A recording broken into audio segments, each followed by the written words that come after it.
Okay, so here we go.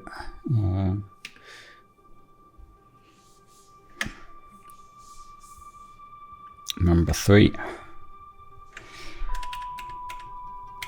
So where are we going to work today?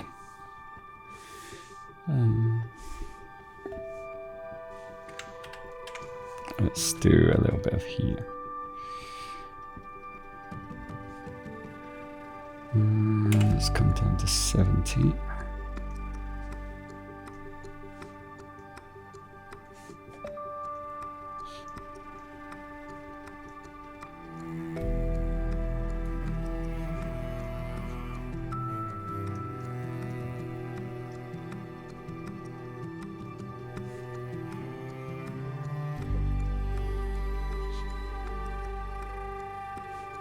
That's good. And let's take this, let's go down to 60. I'm going to sort of darken that off, get rid of the pattern.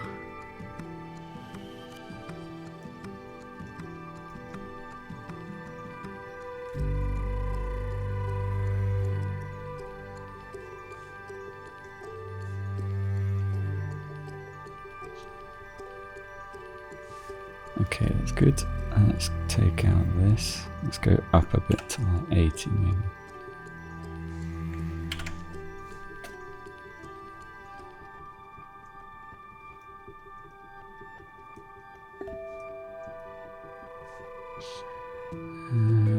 Yeah, I'm gonna take, let's come down to 50 because I'm actually gonna take this,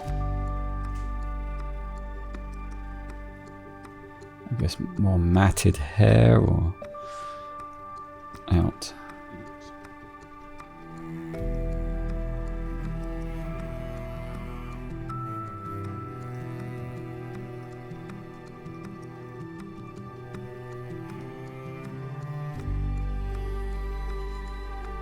And I'm going to continue that up there and continue that there.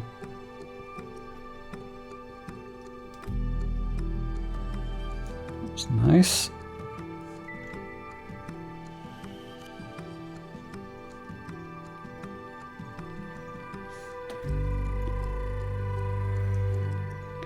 Create a bit of a pattern, so let's get rid of that. I'm going to get rid of that. And here, let's sort out this joint a little bit. We can also take out this hair.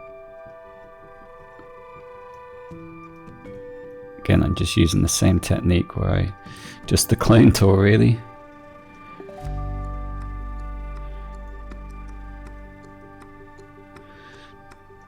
I always, well, for things like this, I'm copying so quickly. Like I'm just, okay, I choose this bit and then I choose this bit and then I choose this bit. I want it to be so quick. Yeah, let's come to 80.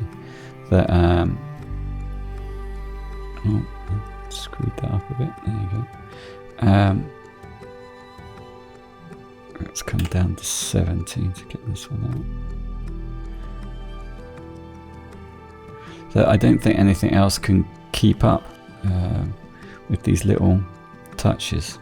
Like the heel tool, well, again, I need to be more precise than that.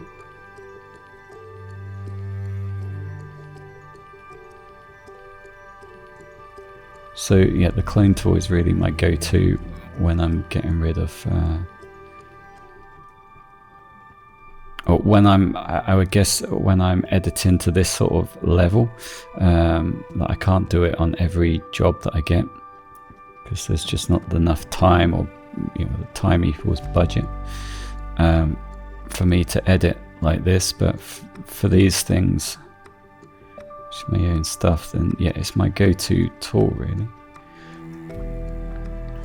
I also enjoy it, like I feel that this is me actually editing a photo, and no one else is doing it. Every touch that I'm doing on the tablet is a decision, I guess.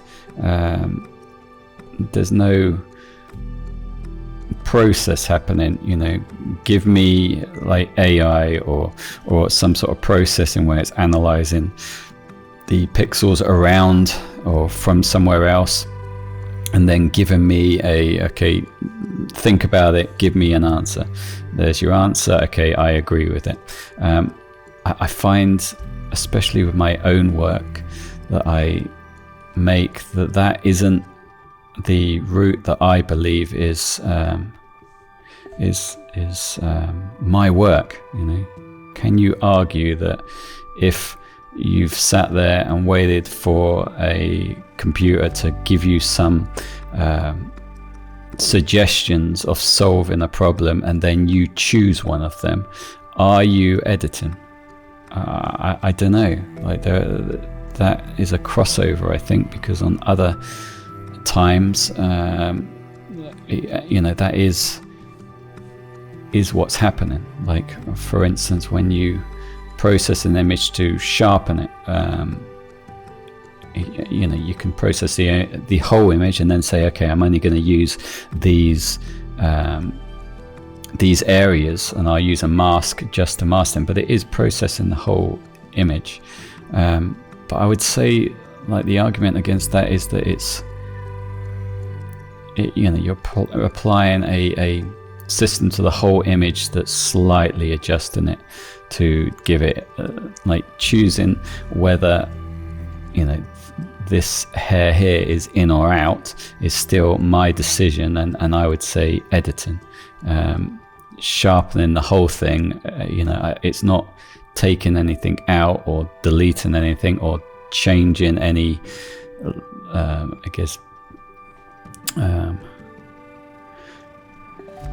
actual parts of the image, as in the structure or the why it is. I can't quite explain it well. But I would say that, editing like this, I still am in control of what I want and what I don't, and I'm making the decisions. I think when I edit my own stuff, I want to be the decision maker, not letting a process give me options and then I choose from the options. It's pre-decided for me. And also it's time, like, okay, you can run a load of AI things to enhance photos and that, but not at this sort of level. Not just to take out a hair and then wait a few seconds for that to happen and then decide which of the 3 hairs is better. You just can't do that with this. It's just not fast enough.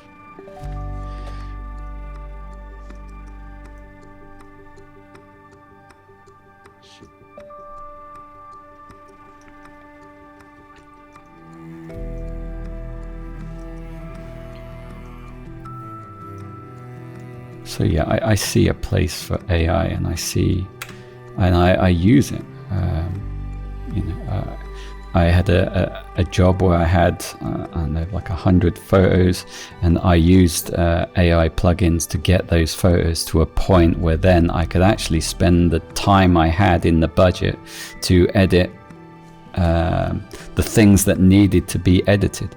Meanwhile, if I hadn't had those processes to get the images to a point where they were ready to be edited, I would have spent the time getting them to that point and not having enough time to then edit to actually progress the images to where I wanted to be. There too much time would be spent just getting them to a nicer spot, so I wouldn't have been able to do that.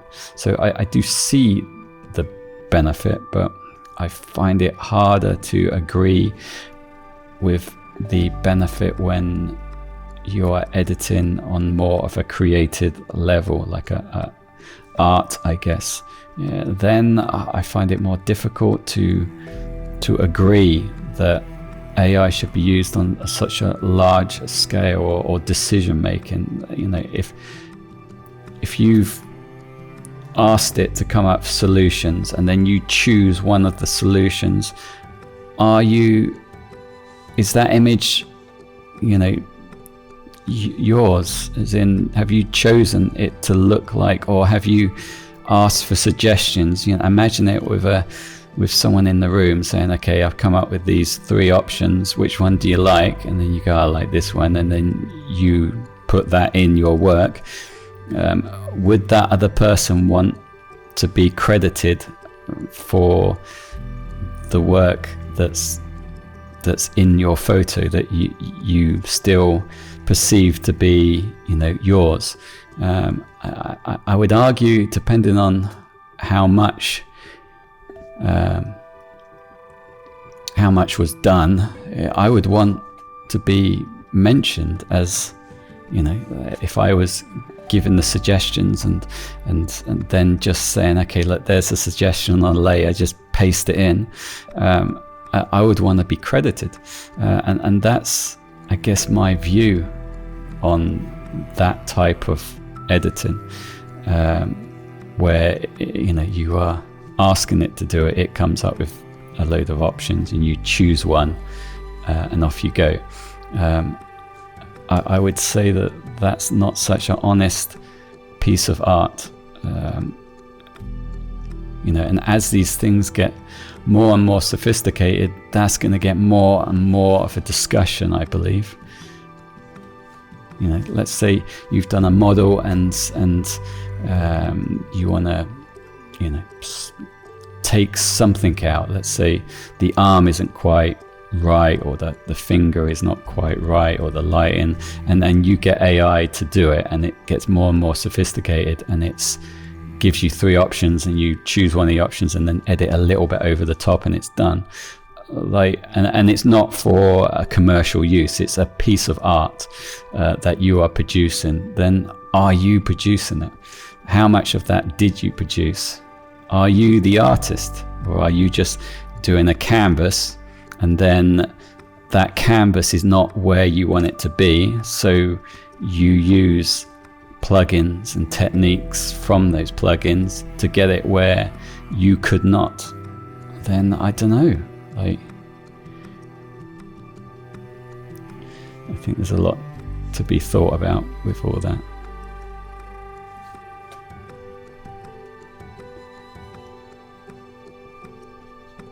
Anyway, I'm going to take back to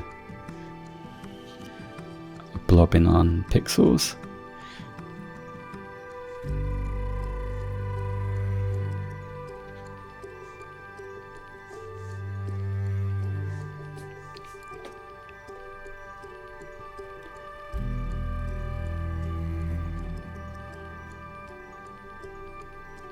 Could probably just get a darker shade on another layer, change the blending mode and do this very quick. But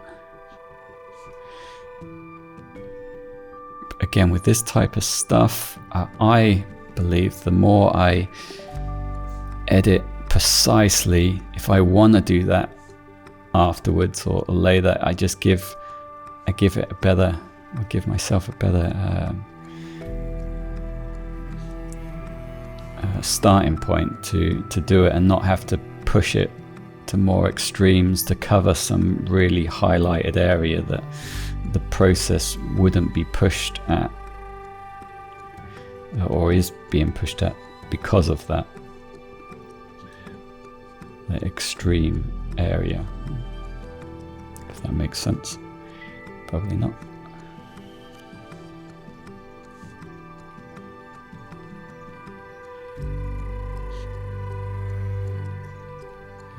Okay.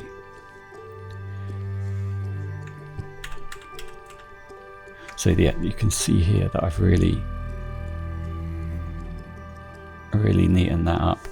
These hairs here I'm probably taking, but again, only when I've done everything. Okay.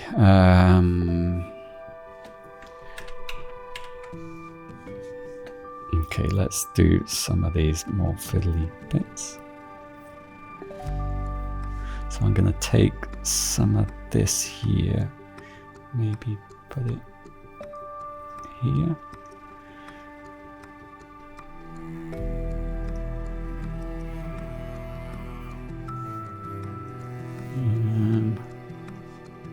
I'm also going to take that out.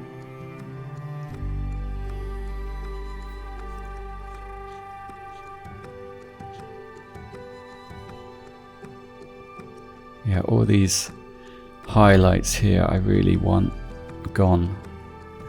And that's because my idea of how this will be at the end is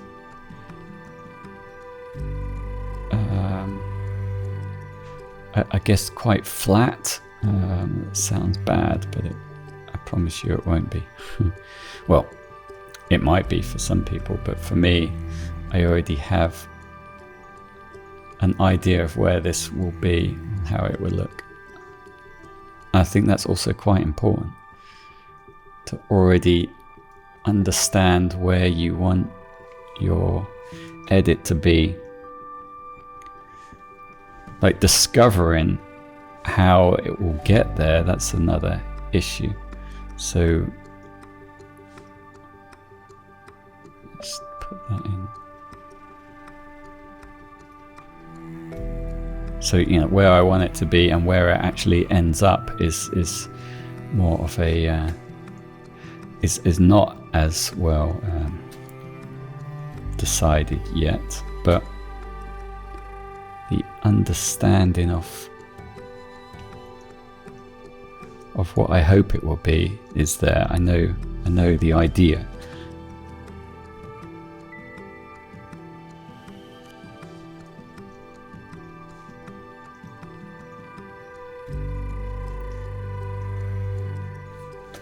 I'm going to dull that down. Let's up it to 70. Oh, it's not good. That is. Let's do it, and then I'm going to dull it down.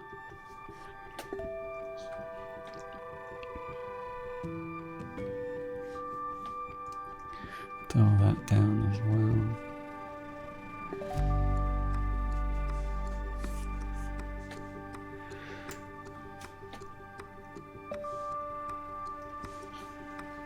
Okay, let's get some of this done.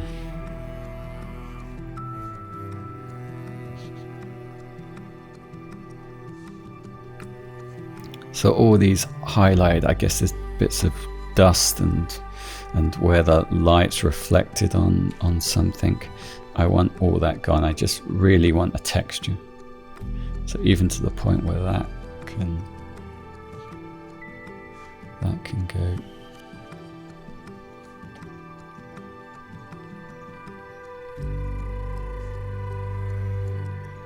A bit of plastic.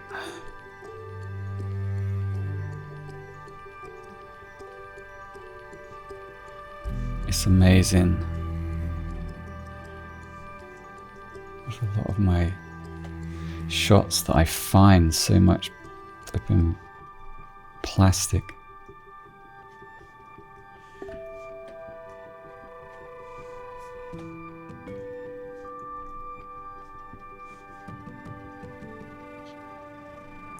It's sort of the idea with these type of photography that I want to do is that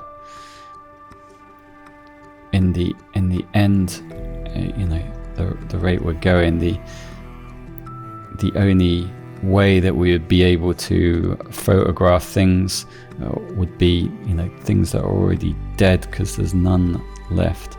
I guess that's an idea that I'm conveying or have thought about when I'm doing these shots. Like, you know, why don't I take pictures of live insects when I can't get the depth of field or the detail that I want from them, and stacking forces, but also you know, more on a deeper level, if it's a confrontation of that there isn't a perfect specimen after a point. It is just, what we have, and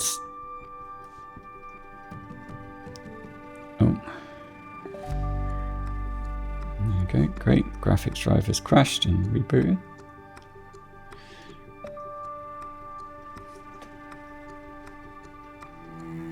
So I'm toying around with that sort of idea that it's hopefully a beautiful picture, but it's a beautiful picture of something that is dead and is not hiding the fact that it's dead. Like, it is not a perfect specimen. Its eye is damaged. It has a dent. It's the signs of how it died are clear, and it's not as beautiful as the colourful hornet that you would see in real life. It's lost its colour.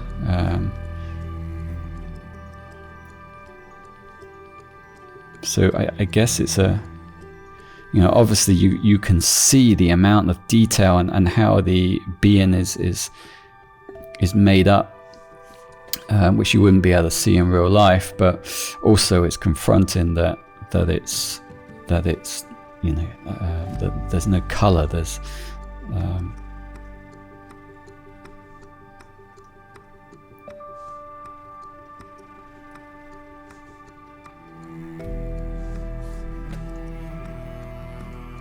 so that's the idea behind these images.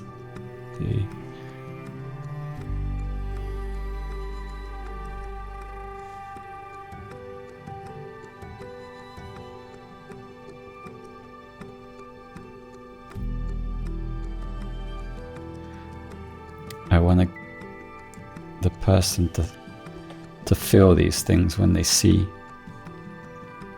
the image. They question it, maybe.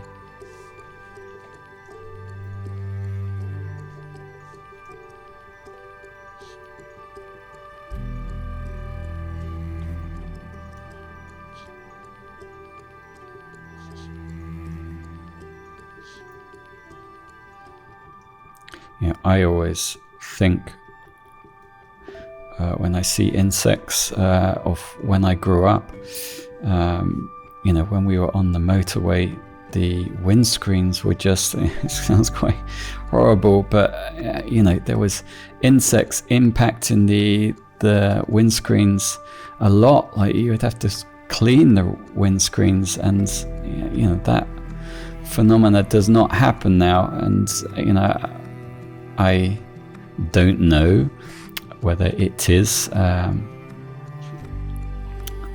the insect numbers are down, obviously, but I don't know the research in the amount, but I do remember that being a very common thing when we would drive on holiday or to my nan's, or now it's not a thing.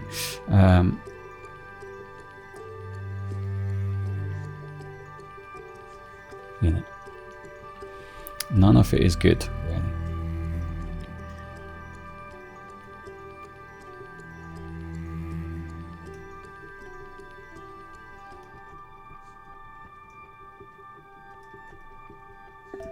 Okay, so this area here,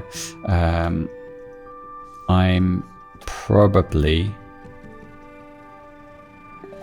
at some point gonna, like the blackness here, I'm gonna using a curve adjustment layer and bring this down, or do something like that to it. Again, I don't want these highlights as much as they are.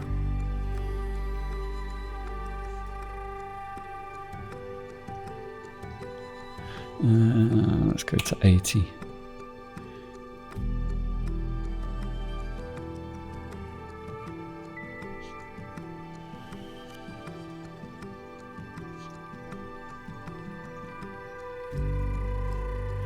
here, look, we haven't got detail here, so I will probably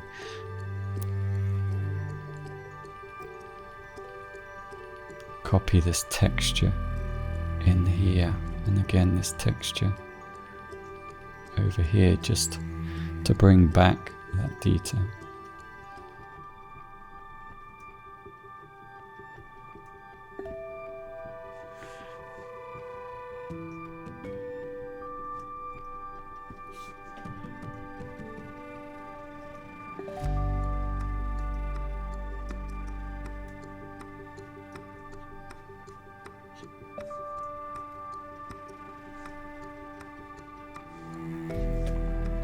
I remember editing this with the from the Nikon, and I think how many hours? I think maybe 6-7 hours, something like that. I think this is gonna be like maybe double that or something. I am interested in knowing, so the cleaning process, you know, I wonder if all these bits of dust and everything, if, you know, because I did use a very small brush to try and brush some of it away, and I did get some of it off, but some would not budge, and then I'm very reluctant. You know, I don't want to change it. I don't, you know, that's quite an important element for me, that the position and what it was is held as much as possible. As if it was just literally picked up and put down and photographed. Obviously it wasn't. It was put in a little, you know, carrying, like a little, I don't know, plastic box that was sealed and then carried and then laid out. But, you know, I was very careful with it. I didn't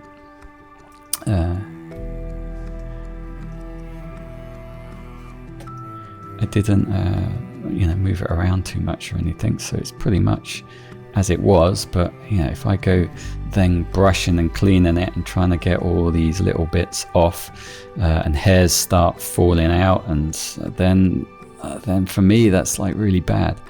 I don't want that to be what I'm starting with. I'm gonna try and take this here and then put that there. No, it's not gonna work. The other thing you can do when you're copying these things is just change the angle of the so you take a larger area like this, you click on it, and then you put it here, and you'll see, like, you can see it there, and then you just change the angle to match, and then it's good. But again, I don't want to be doing that type of technique while, you know, I have to change settings, and it's hard to it ruins the flow to have to swap between that and this. So I just leave it like this for now, and then I'll sort that out later.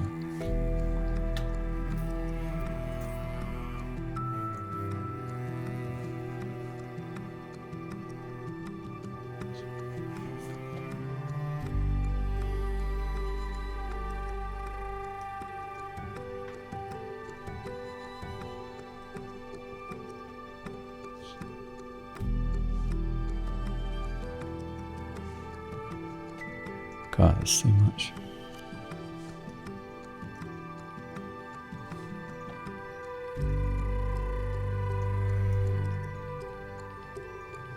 Oh, I think it's saving in the background. I think I set it for every, yeah, it's saving in the background. Every hour it saves. Obviously I usually have that a lot higher, but this system that I have is Xenon. So it's not consumer, and the memory is ECC, which means it sort of self-checks itself, and I do not have many crashes. So it's a very stable system.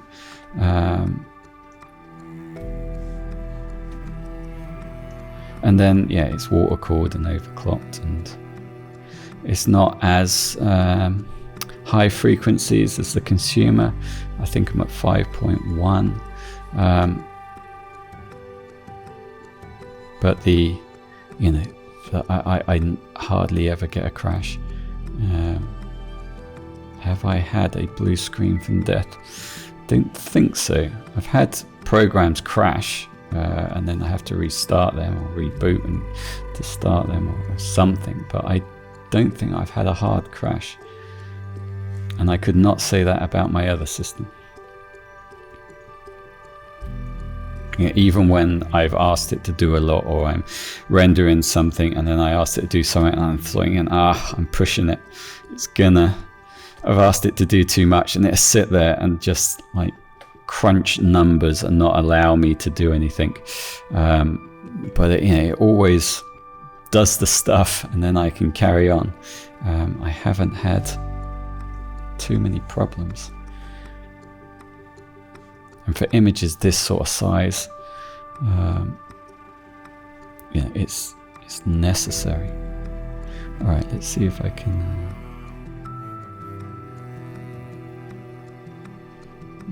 Sort of. It's not good. All right, and let's get this edge.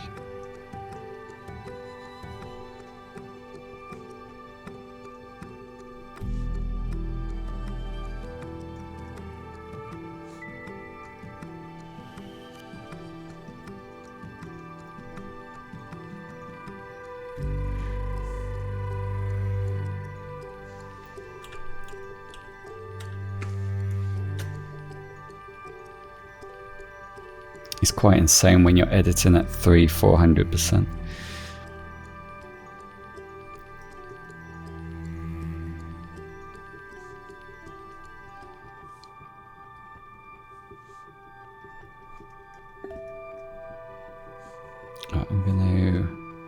I'm gonna dial this down. Okay.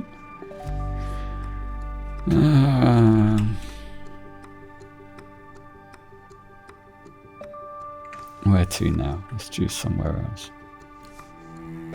Yeah, let's do this. I think this would be quite satisfying to do, to get rid of some of these.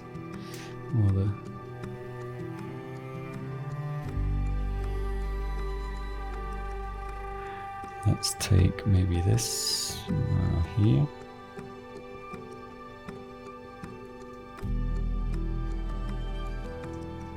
That's good.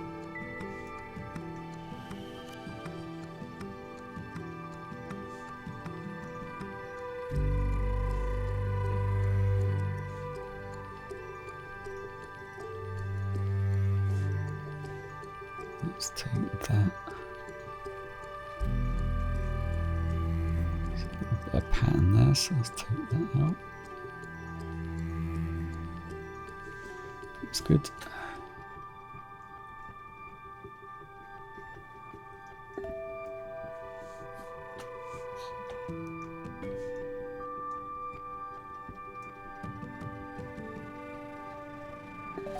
Take that up to the edge.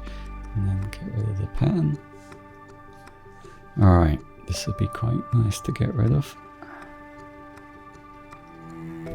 So I'm just going to choose different areas. Maybe I choose this bit here to create a foundation, and then maybe take this.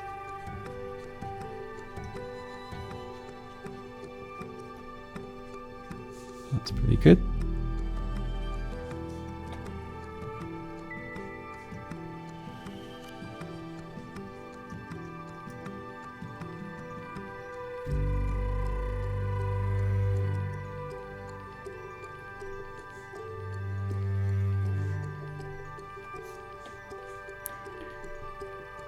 Yeah, and here, like, this is probably where I add more contrast or later on. But the amount of contrast I add will very much depend on the background. So all of this background, I will take a shade of grey, probably. I've got to decide on that, and fill it in all one colour. So the whole thing, and then I will, probably add a bit of a shadow, maybe. Don't know. That I have to decide on. Getting a lot of patterns in here. Got to take those out. And then once I've done that, then I will just start deciding on how much contrast I add back in. How much detail do I keep on the shadows?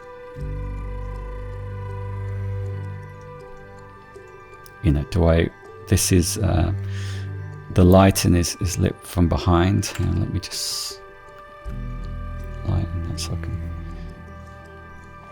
Yeah, it's lit from behind, so it's sitting on a piece of card, and then the light is so a black bit of card. The light's underneath, and then the light is wrapping around the subject, and then I have I think it's just paper really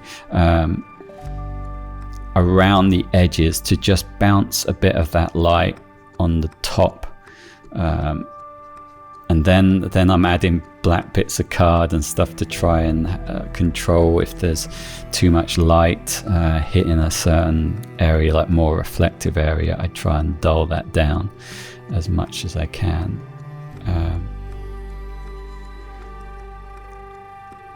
Let's come down to 70.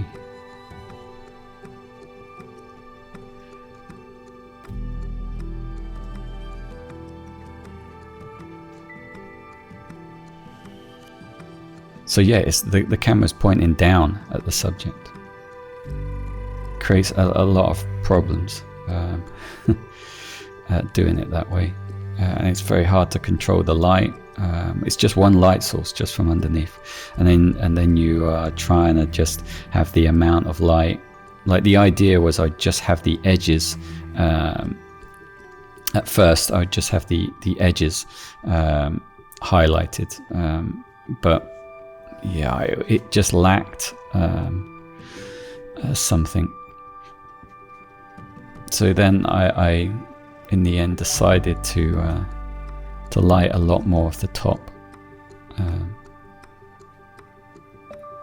Oh, that's a lot of patterns. You can see a little dot there.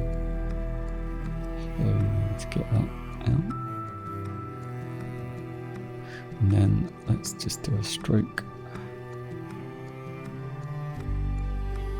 But yeah, once I've edited it, I've got to decide how much of the shadows I keep. I can sort of give it that view of just the edges.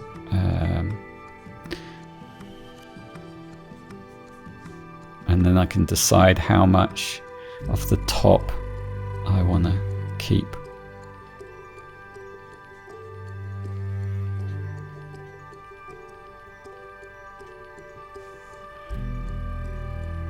Oh, that wasn't very good.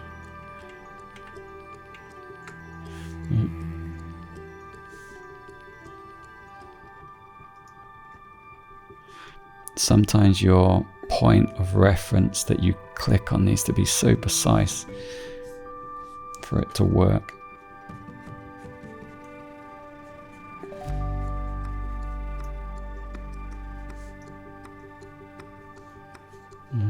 Yeah, I'm going to take that out.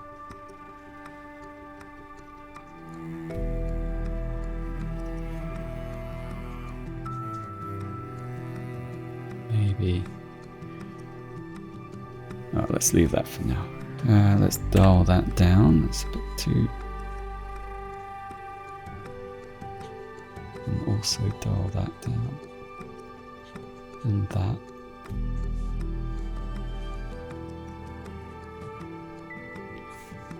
Okay.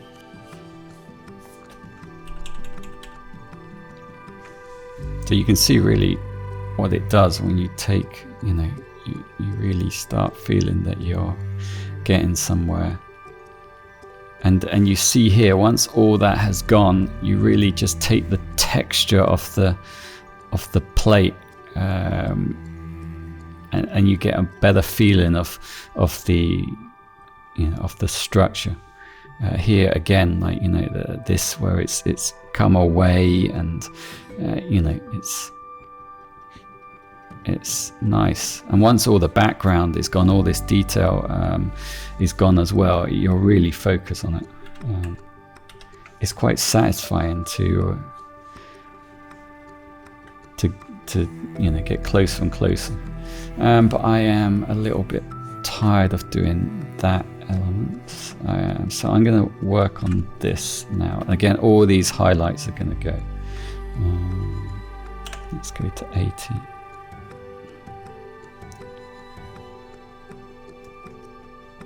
So again, I want to create an area without, you know, how I want it, and then I can start using that area to do the rest. And I want to try and keep, you know, this is a darker area, I want to try and keep that, so I don't just end up with this, you know, single shade. So look, got this sort of pattern going, so I'll continue that.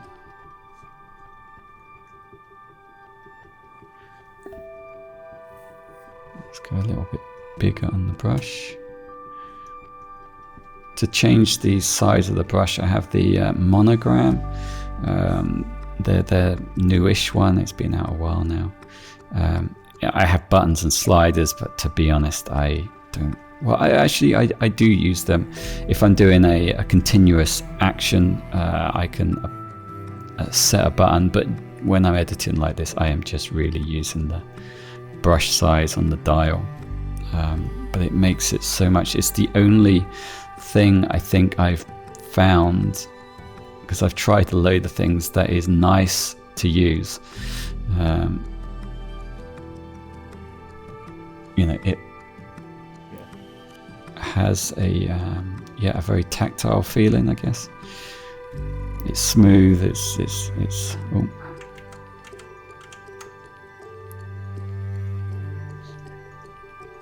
The software is alright. Sometimes it boots up and it's in the corner and I can't move it, which I have emailed them about. Of course, no response. But it's worth the money just for the dial.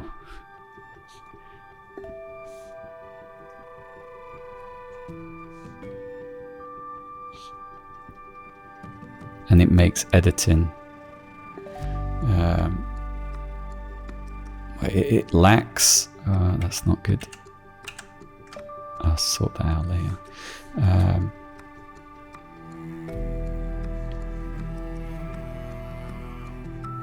Yeah, everything else I've used to change brush sizes, which is the main thing for my type of editing that I need to change. It's just not a nice experience with many, but this is good. Okay, so we've got about another 15 minutes. Let's see if I can get this all done.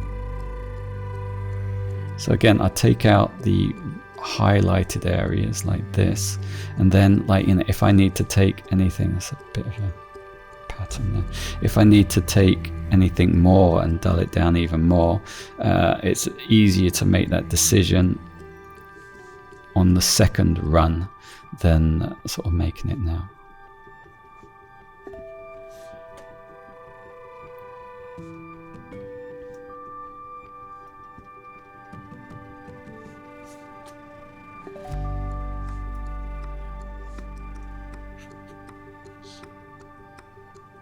Okay, maybe I just take those.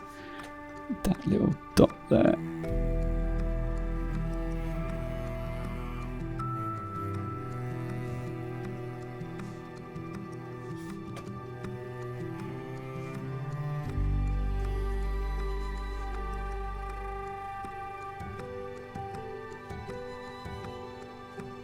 And then I'm going to dial down that. And this. And this. Well, this is very soft. I need to copy this detail here, and look, you've got this edge and this blurriness. You know, that's very normal for a stack. And I see a lot of images where that is, you know, that's not really edited. They keep, you know, it's just very hard, but I'm going to try to sort all that out.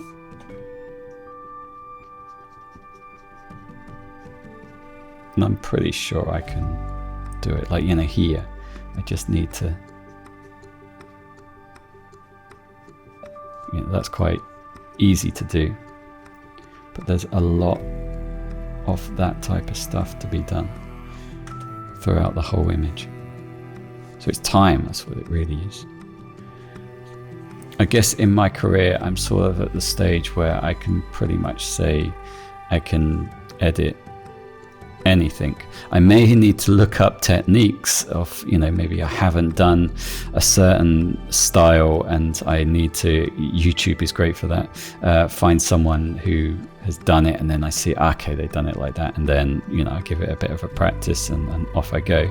I'm not at a stage where I feel, you know, that's beyond me. I just, you know, maybe need to learn the technique.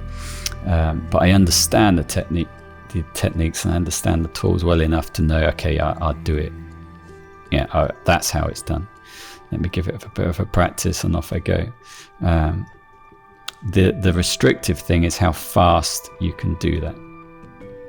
So, you know, if I'm editing skin and people, which I have done a lot of in my career, I'm pretty fast at that. Well, I like to say I'm very fast. But you know, I can be very detailed as well. But there isn't anything really where I watch and I go, wow, how the hell I don't understand it there. That's beyond me. I guess I know enough of Photoshop and done it long enough to know, once I see it, how it's done, and then it's just bringing myself to a speed where I can do that, and you know, so the client is paying for my skill, not the learning curve, I guess.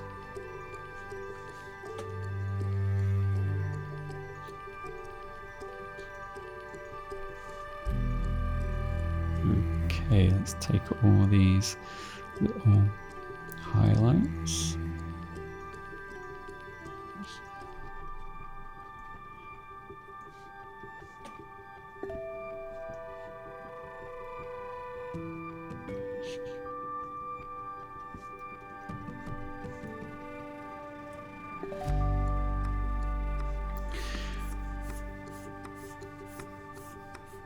Alright, let's work a bit up here. So let's take the texture here. My on 70, that's pretty good. And in here, take that one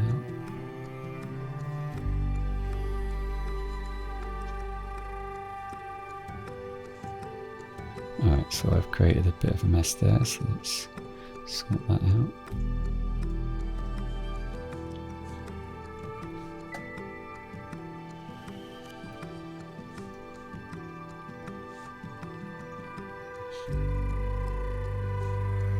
You know, these little, let's dial that down. Oh no, it is in there.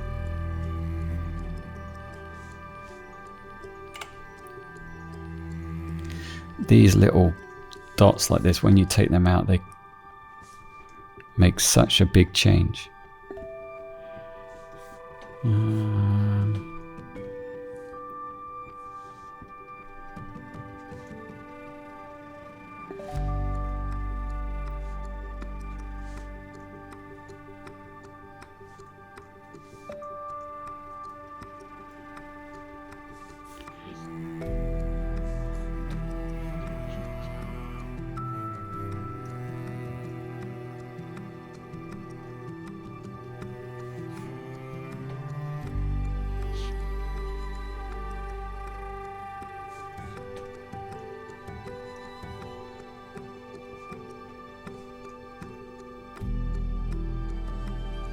Okay.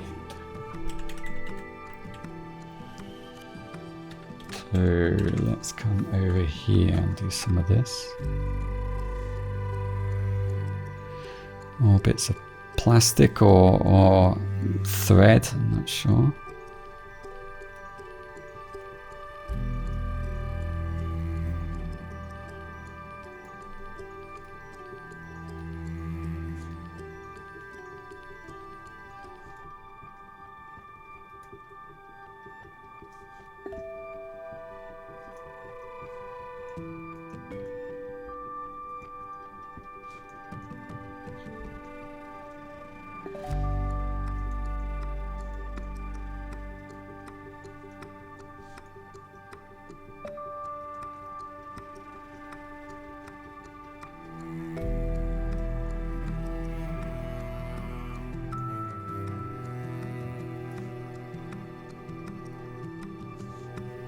It's quite fiddly work.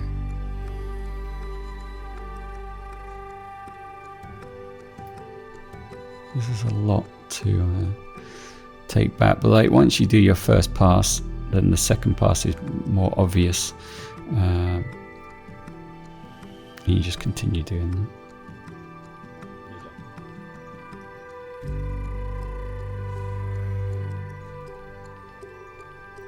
It's also interesting to think of like whether, you know, this type of level of editing, this sort of detail, whether, you know, it's perceived, you know, when I, you know, back in the day when I used Photoshop, you know, this was the only method to really do anything. You know, there was no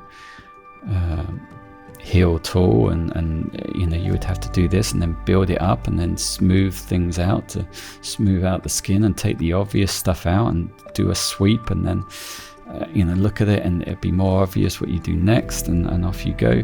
You know, that's sort of where I learned what I needed to do. Now you know, I would say there's a lot more, you know, solve the problem more on a global scale with this as reference and give me options.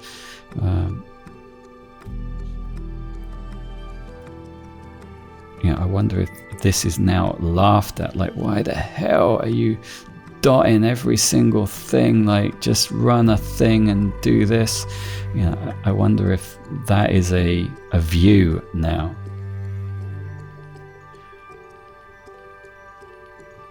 Well, obviously, if this was clients' work, I couldn't do this. But it depends if how detailed and how beautiful they want the end result to be. But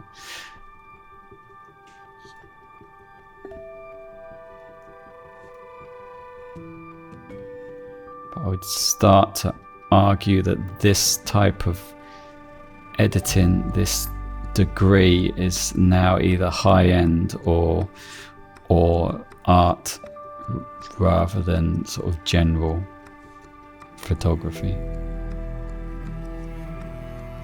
Which, you know, I did family photography back in the day, and you know, I would edit, you know, these shots to such high levels,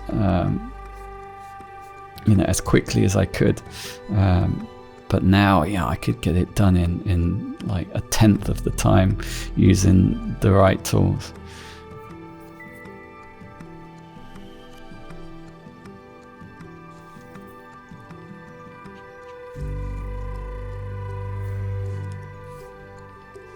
Okay.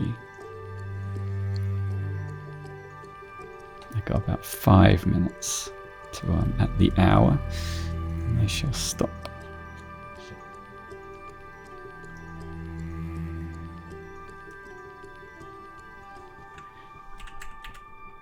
So yeah, you can really see how much it changes.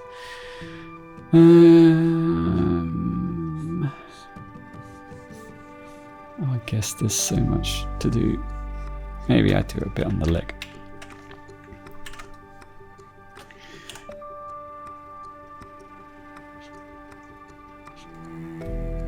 I find it amazing sometimes when you got a texture like this is you know, very obvious texture, and you can just take a thing like that and it's all right. Like, you would think, okay, I've got a really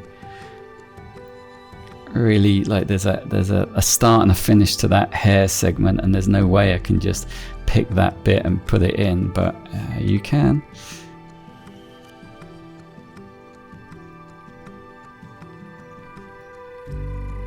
You know, you have got to be precise on some things, but stuff like this, I'm always amazed how rough, or maybe I'm just used to picking the right bits or doing it, but you know, you can really just go, okay, here, and then, you know, it's like, great, that's bit done, that bit's done. And, you know, I am concentrating on where I'm taking the points, but, you know, it's on a sort of a subconscious level sometimes.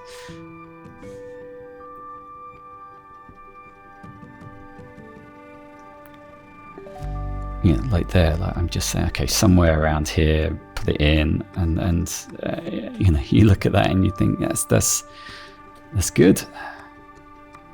Okay, let's take this sort of double, and let's take this. So this looks like an injury, I guess, maybe.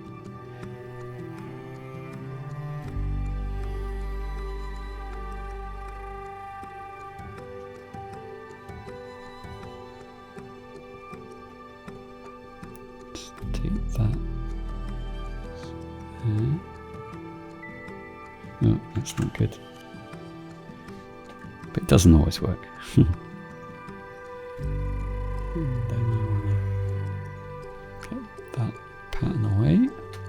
Let's take that one out. Maybe that can be there.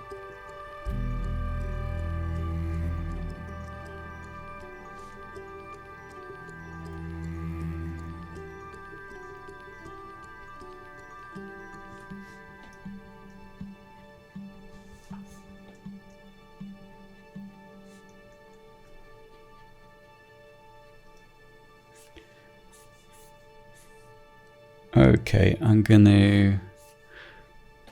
just gonna sort this little bit out, and then I'm gonna leave it there. I'm a few minutes early, but I feel that's enough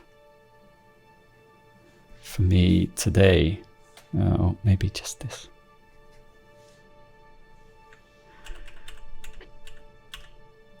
Okay, so we are getting there. So that's number 3. I'll see you on number 4.